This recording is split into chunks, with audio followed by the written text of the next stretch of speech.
Hello साथीहरु नमस्ते। आजको मेरो यो युट्युब च्यानल क्रिएटिभ किचनको भिडियोमा तपाईहरुलाई स्वागत छ।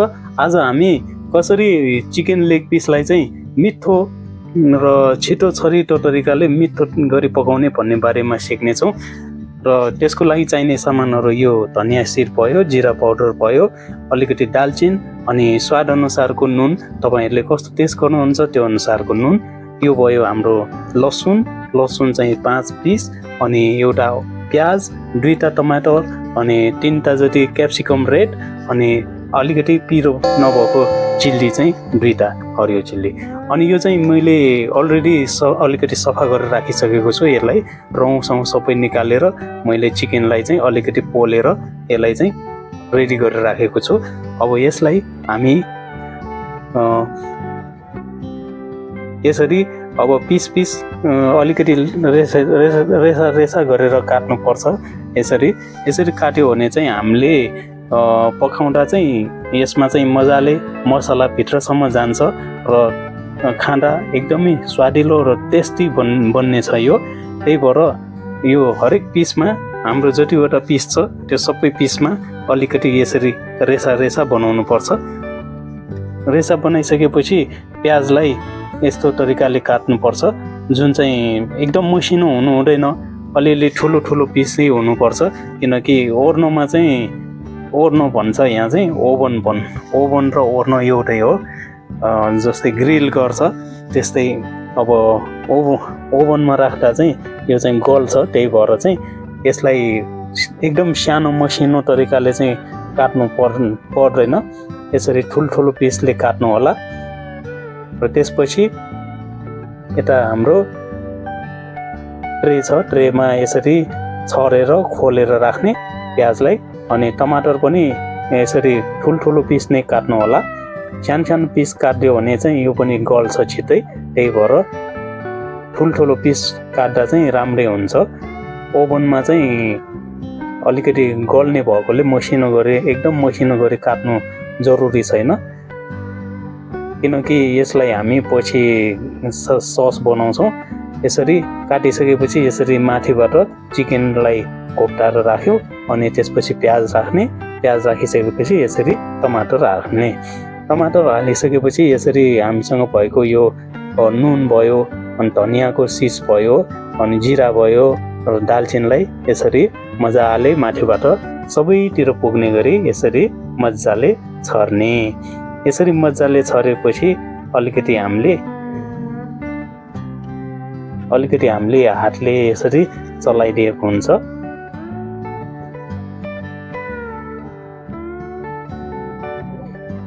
अब स्वाद अनुसारको नुन हाल्नुपर्छ। कसैलाई कम हुन्छ, कसैलाई चाहिँ धेरै चाहिने हुन्छ, कसैको अब धेरै नुन खाने बानी हुन्छ, कसैलाई हल्का भयो हुन्छ। त्यही भएर नुन चाहिँ आफ्नो स्वाद अनुसारको राख्नु होला तपाईहरुले। मैले चाहिँ अहिले मलाई चाहिने अनुसार मैले राखेको छु। यो ट्रेमा अब सबै यस्तो इन्ग्रेडियन्टहरु राम्रोसँग अब हामीले राखिसकेका छौं। यहाँ सबै छ। अब चाहिँ यसमा क्याप्सिकम राख्न बाँकी छ। मसँग क्याप्सिकम छ, रातो क्याप्सिकम। यसरी यसलाई पनि ठुलो पिस नै गरेर काट्ने। यो नचाहिने पार्ट चाहिँ काटेर चाहिँ फ्याल्दिनु पर्छ। अनि यसमा भएको यो बियाहरू पनि अलि निकालेर फ्याल्दा राम्रो हुन्छ।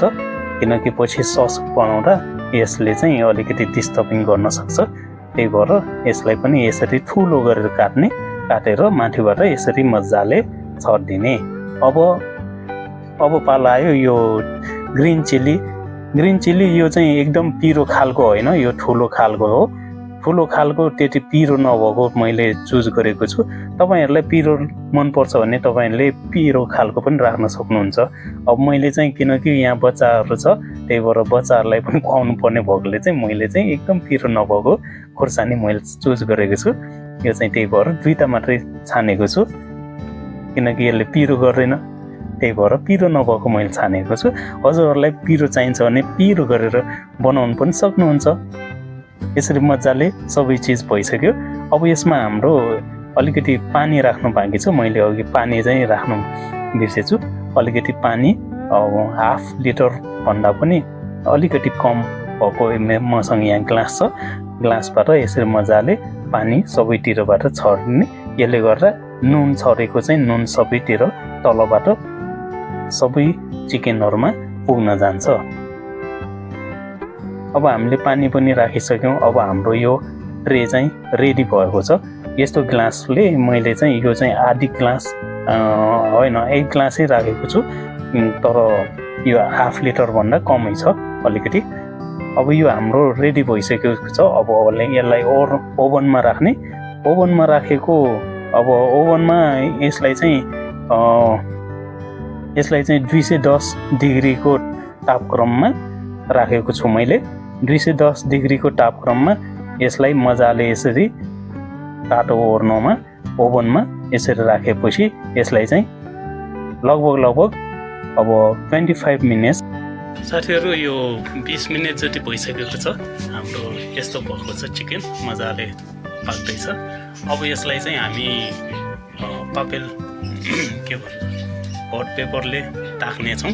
त्यसपछि भित्रसम्म मजाले पाक्छ। 25 मिनेटमा यस्तो मजाले पाकेको छ हेर्नुस्।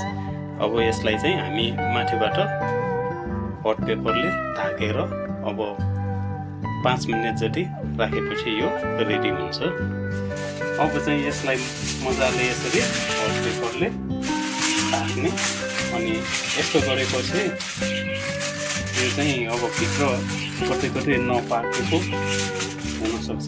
त्यसलाई चाहिँ हट पेपरले ढाकेपछि यसको बाफ र स्टिमले चाहिँ मजाले पकाउनु पर्छ। भित्रसम्म मजाले पाक्छ। मजाले फेरि यसलाई 5 मिनेट जति राखेपछि यो हामीलाई रेडी हुन्छ। अब यसलाई हामी 5 मिनेटको लागि ओर्नमा। अब चाहिँ यसको टेम्परेचर अघि भन्दा अलिकति घटाएको छु। 180 सेन्टिग्रेडमा राख्ने। अनि यसलाई 5 मिनेटसम्म राखेपछि यो रेडी हुन्छ। अब हाम्रो यहाँ चिकन लेग पिस रेडी भइसकेको छ। हाम्रो टाइम कम्प्लिट भइसकेको छ। अब यसलाई हेर्नु अब पाकेको छ कि छैन भनेर हेर्नको लागि यसरी तपाईले यसको काँटाले खोजेपछि यसमा पानी माथिबाट आएन भने यो चाहिँ पाक्यो। हेर्नु यसरी खोजेपछि यहाँबाट पानी आएन भने यहाँबाट पानी निस्केन, त्यही भएर यो मजाले भित्रसम्म पाकेको छ भनेर यसरी थाहा पाउने। यसरी छुँदा एकदम नरम छ। यो मजाले पाकिसकेको छ। हाम्रो चिकन रेडी भएको छ। यसरी पाकिसकेपछि साथीहरु अब यो हामी चिकन लेग पिसलाई अलग पार्छौं। यसरी अर्को भाँडोमा मजाले यसलाई अलग पार्ने। बाँकी भएको इन्ग्रेडियन्ट्सलाई चाहिँ सस बनाउनलाई हामी युज गर्छौं। यसरी यो चाहिँ रेडी भयो। हाम्रो यो चिकन रेडी भयो। अब यो ससलाई हामी एउटा भाँडोमा राखेर एउटा मिक्सरले यसलाई ग्राइन्ड गरेर यसलाई हामी सस बनाउने। अब हामी यो ससहरु यसमा राख्ने। यसको सबै इन्ग्रेडियन्टहरु यसभित्र राख्ने। यसलाई हामीले यसमा राखिसकेका छौं सबै ससहरु मिक्सरहरु। अब हामी यसलाई मिक्सर गर्छौं। ग्राइन्ड गरेर यहाँ रेडी गरेको छ हाम्रो सस। यो सस चाहिँ माथिबाट यसरी मजाले यसरी राख्ने। हाम्रो चिकन लेग पिसको प्लेट रेडी भएको छ। हेर्नुस् त कति खाउँ लाग्ने भएको छ। पक्कै पनि तपाईहरुलाई यो भिडियो हेरेर मुख रसायो होला, तपाईहरुलाई मन पर्यो होला।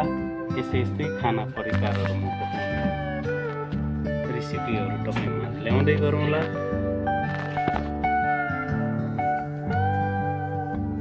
हेर्नुस् तातो छ। ल अब हाम्रो चिकन लेग पिस मामसँग खानलाई रेडी भएको छ। यसरी भुजासँग यसरी सससँग मजाले अब खानलाई रेडी भएको छ। साथीहरु तपाईहरुले अब खानाको कस्तो पाक्यो, अब चिकन लेग पिस कस्तो बन्यो तपाईँहरूलाई पक्कै पनि मन पर्यो होला भन्ने आशा राख्दछु। अब यस्तै तरिकाहरू यस्तै परिकारहरू पकाउने म रेसिपीहरू तपाईँ माझ ल्याउँदै गरौँला। अब यसको लागि तपाईँले अब यस्तै अब परिकारहरू अब घरमा बसेर आफ्नो परिवारलाई मजाले पकाएर खुवाउन सकिन्छ। विभिन्न खानाहरू विभिन्न अब रेसिपीका भेराइटी खानाहरू आजकल मान्छेहरूले बजारबाट किनेर मजाले आफ्नै घरमा रेस्टुरेन्टमा पाइने खानाहरू पनि मजाले घरमा पकाएर आफ्नो परिवारलाई पकाएर खुवाउन सकिन्छ। त्यसको लागि अब मैले यस्तै परिकारहरू पकाउने रेसिपीहरू भिडियोहरू ल्याउने प्रयास गर्दै गरौँला तपाईँहरूमा। अब त्यसको लागि अब यस्तै मेरो भिडियोहरू हेर्नुको लागि तपाईँहरूले मेरो यो युट्युब च्यानललाई एउटा लाइक र सब्सक्राइब गर्न चाहिँ नबिर्सनु होला भन्दै तपाईँहरूमा अर्को भिडियो ल्याउने बाचाका साथ आजको लागि भिडियोलाई यहीँ टुङ्ग्याउन चाहन्छु। धन्यवाद।